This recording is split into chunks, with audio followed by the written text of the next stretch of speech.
Je suis docteur Charline Magnin, je suis psychiatre.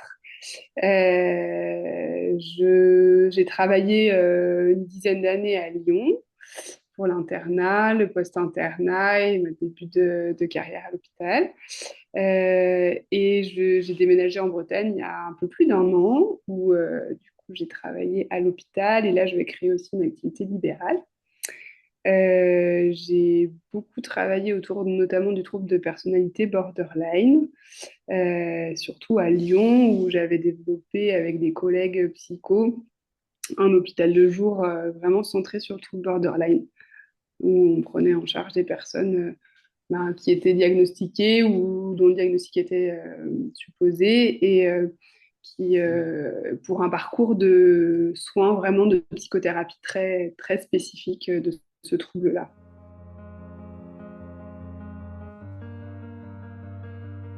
Marsha Linehan, qui était une psychologue américaine, qui elle a mis au centre de la théorie pour expliquer le modèle du trouble borderline, elle a mis au centre ce qu'on appelle la dysrégulation émotionnelle. Donc c'est le fait d'avoir des émotions de base un peu plus fortes que les autres et qui vont pouvoir se dysréguler, c'est-à-dire que dans les moments où il y a beaucoup d'émotions, bah, ça part vraiment très très fort, c'est très intense et à ce moment-là, bah, c'est ça en fait qui va être au centre du modèle et donc créer à la fois les crises de colère, parce que si c'est la colère qui est très forte, du coup elle va s'exprimer sur une crise de colère, ça qui va aussi pouvoir expliquer les difficultés dans les relations à l'autre, parce que quand on a des émotions très fortes, des moments de crise émotionnelle très fortes, forcément ça va impacter nos relations avec les autres et ça peut rendre difficile de stabiliser une relation. Ça explique aussi les gestes autodommageables, dans le sens où ils sont compris, les gestes suicidaires ou ce qu'on appelle parasuicidaires comme les scarifications, ou parfois les conduites à risque, les consommations toxiques, le fait de parfois avoir des comportements à risque, de voilà, rouler trop vite, se mettre en danger, etc. Ça peut être compris aussi comme une tentative de réguler les émotions.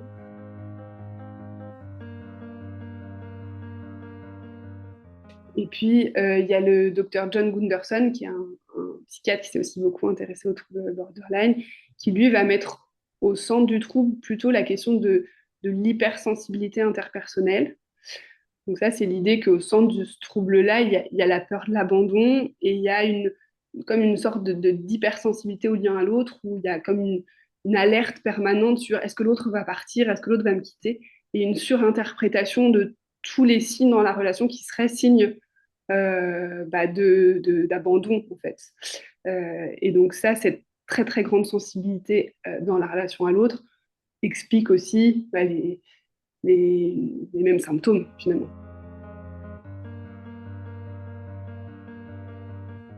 Un fonctionnement émotionnel qui clairement fait souffrir, et après, on peut appeler ça trouble borderline dans le sens où les critères, ça correspond et tout ça, mais moi, je vois pas ça comme une finalité de diagnostic, mais plutôt comme un point de départ. Oui, là, on voit que ça vous fait souffrir. Ce fonctionnement émotionnel vous fait souffrir, que votre régulation émotionnelle, elle est pas optimale, ou qu'il y a peut-être des choses qui peuvent vous aider à mieux réguler vos émotions et mieux réguler vos relations avec les autres. On le met en place, quoi. Que ce soit une adolescence difficile ou que ce soit un trouble borderline, finalement, est-ce que c'est pas mieux de toute façon d'aller traiter tôt et peut-être justement de faire en fait de la prévention. Le diagnostic, il est là pour juste dire qu'on a compris le problème et il y a des solutions. Et vraiment, les thérapies, elles permettent, déjà naturellement, c'est un truc qui se stabilise avec l'âge. Et en plus, avec la thérapie la plus adaptée possible, la plus précoce possible, ça permet vraiment des guérisons. La thérapie comportementale dialectique, la TCD, donc ça, c'est Marsha Linehan, la psychologue américaine, là, qui elle-même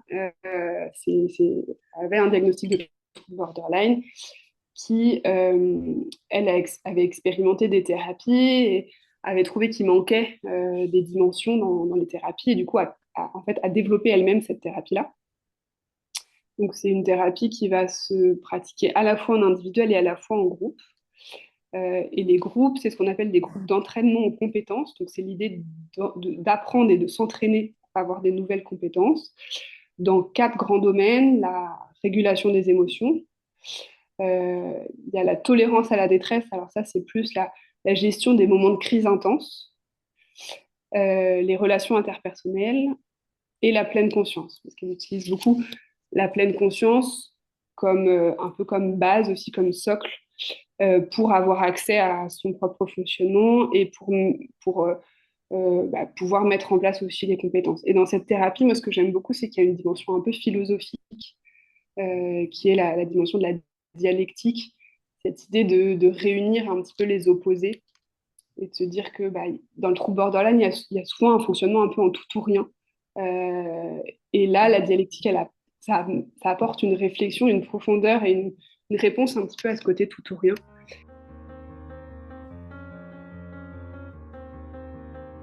Après, il y a aussi la thérapie des schémas, qui est une thérapie qui a été développée par aussi un psychologue américain qui s'appelle Jeffrey Young, qui propose une thérapie. Alors, la thérapie des schémas, ça marche bien sur un peu tout type de troubles de personnalité.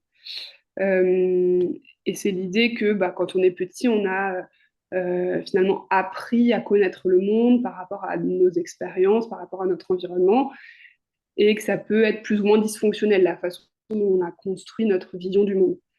Et si c'est trop dysfonctionnel, parfois c'est un peu trop rigide et on va finalement répéter un certain nombre de schémas. C'est des exemples de, par exemple, si on a connu de la violence dans l'enfance, parfois on a des personnes qui ont connu de la violence dans l'enfance et qui finalement répètent un petit peu ça avec l'idée de rencontrer des personnes qui aussi vont être violentes, quoi.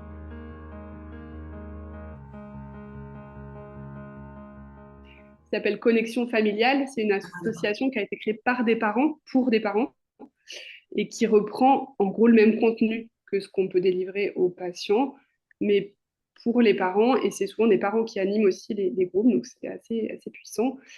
Et en effet, ce qu'on apprend dans ces groupes-là, c'est toutes les stratégies un petit peu d'aller valider les émotions. Ce qui est au centre, c'est la validation des émotions. Donc, c'est l'idée qu'une émotion, quelle qu'elle soit, elle est toujours valide. C'est-à-dire qu'on ne peut pas dire, ah bah non, tu es en colère, mais tu ne devrais pas être en colère.